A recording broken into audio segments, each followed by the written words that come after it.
A'udzubillahi minasyaitonir rajim.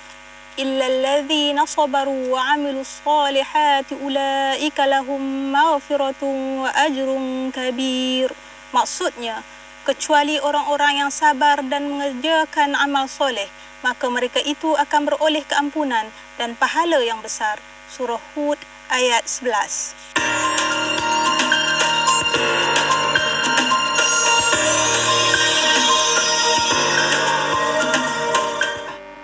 Assalamualaikum warahmatullahi ta'ala wabarakatuh.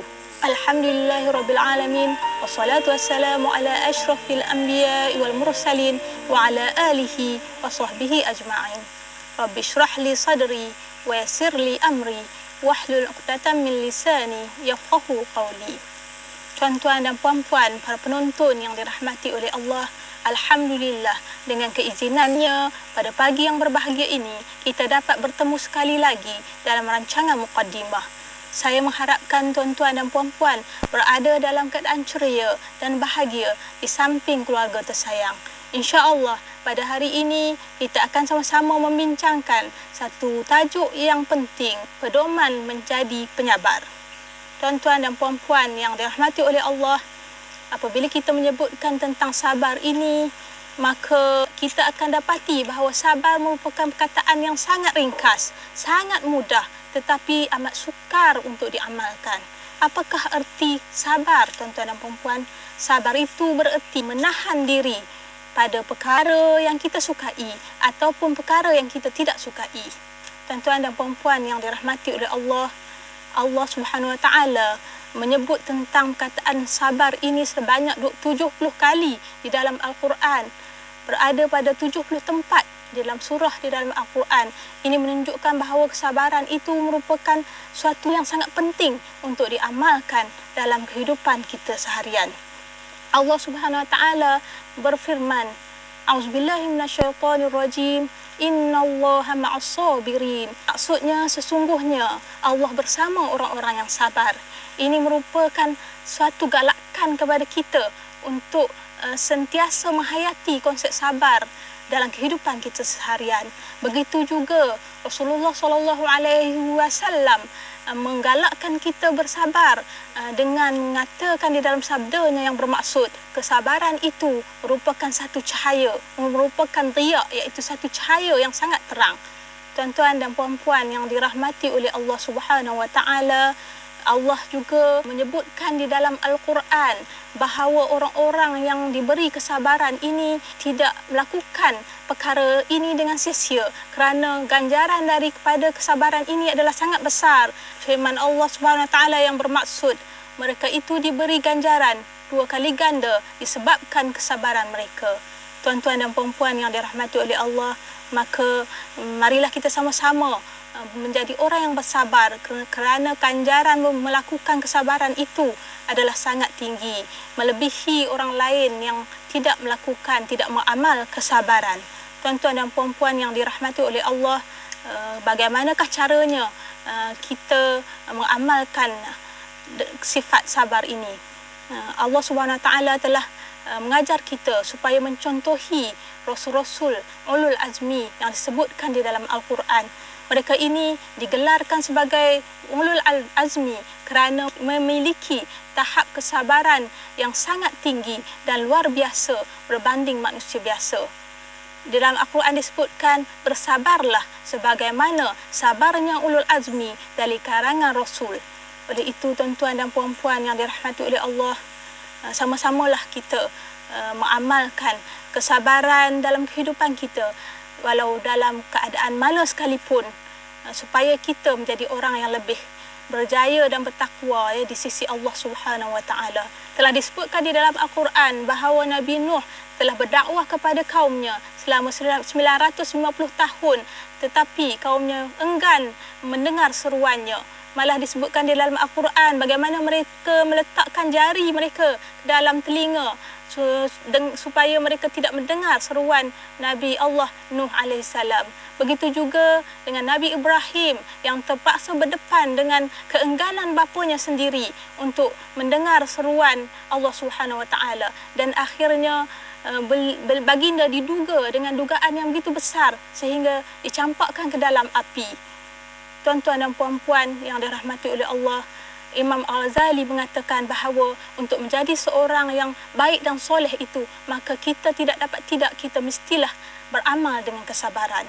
Tuan dan puan-puan para penonton yang dirahmati oleh Allah, terima kasih kerana masih bersama saya dalam rancangan Muqaddimah untuk membincangkan dengan lebih mendalam lagi tajuk pada hari ini, iaitu pedoman menjadi penyabar.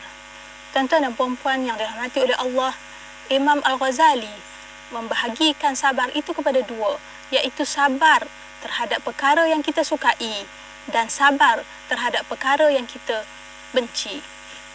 Sabar terhadap perkara yang kita sukai bermaksud kita mestilah bersabar apabila dianugerahkan nikmat kemewahan, kejayaan, pangkat, kedudukan dan sebagainya.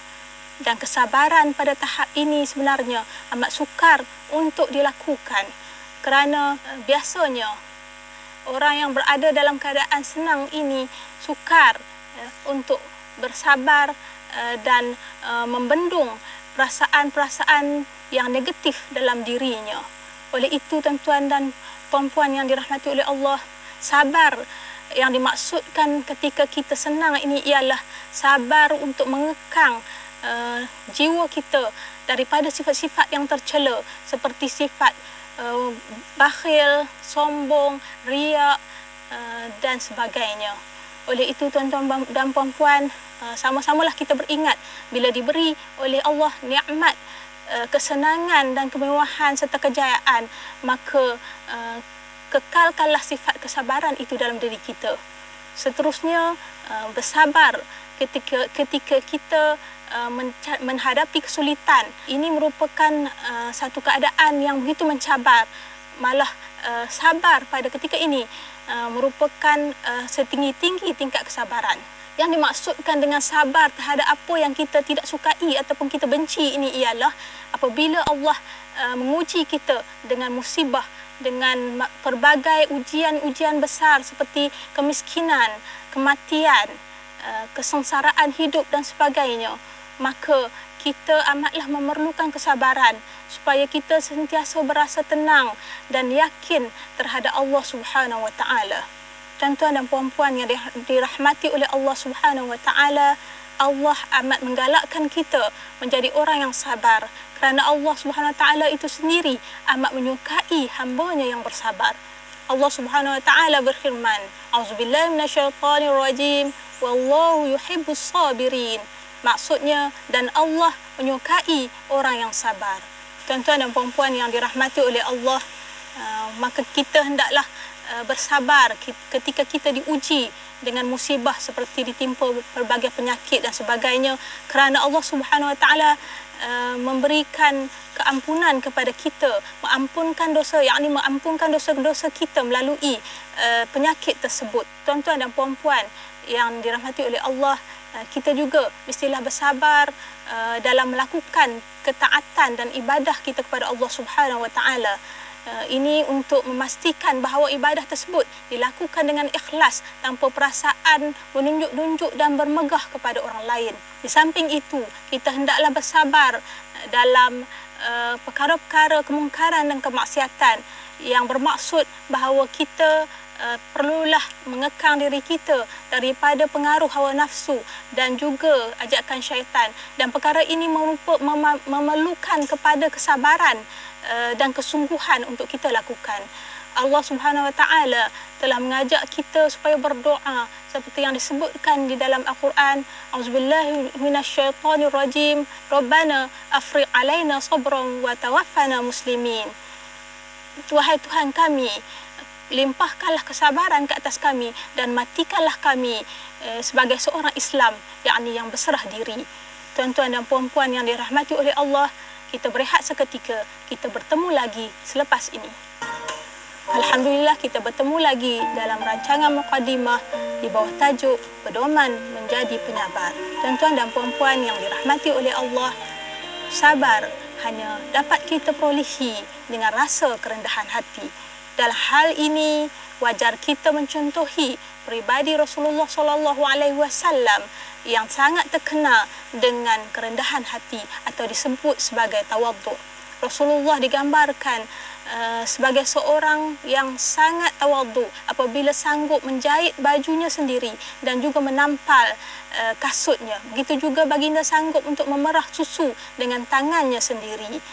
Rasulullah SAW juga terkenal sebagai seorang yang sangat sabar kerana pernah suatu ketika kaum musyrikin telah memukul dan menyakiti Rasulullah SAW sehingga darah mengalir dari wajahnya. Namun Rasulullah SAW berdoa, Allahumma ighfir liqaumi fa innahum la ya'lamun. Ya Allah, ya Tuhanku, ampunilah kaumku, sesungguhnya mereka itu tidak mengetahui. Begitulah tuan-tuan dan puan-puan, bagaimana sabarnya Rasulullah dalam berdepan dengan sikap kaum musyrikin yang memusuhinya, yang membencinya, malahan sanggup menyakitinya. Adakah kita sanggup melakukan perkara yang sama seperti yang dilakukan oleh Rasulullah SAW?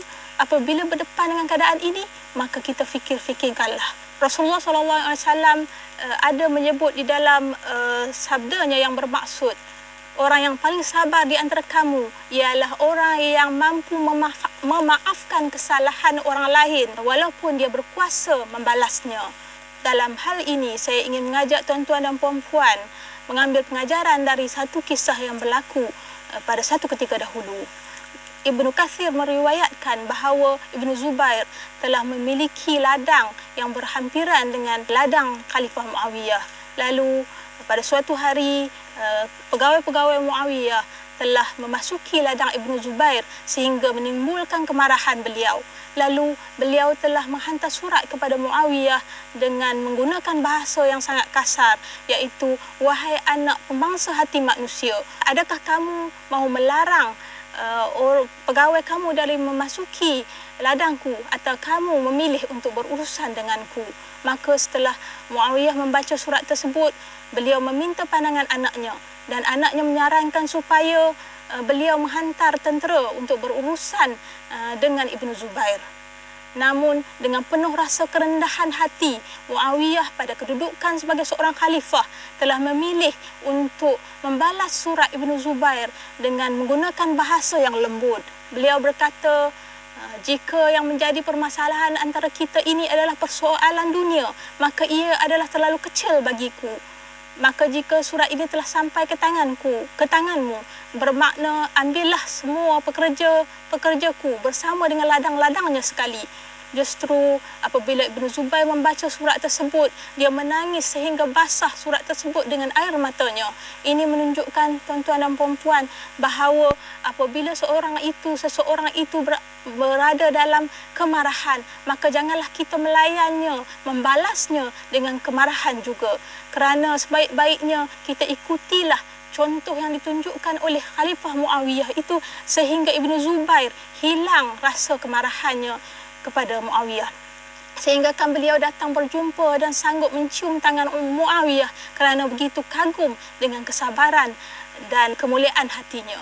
Tuan-tuan dan puan-puan yang dirahmati oleh Allah, bersabar merupakan satu perkara yang amat sukar untuk kita lakukan.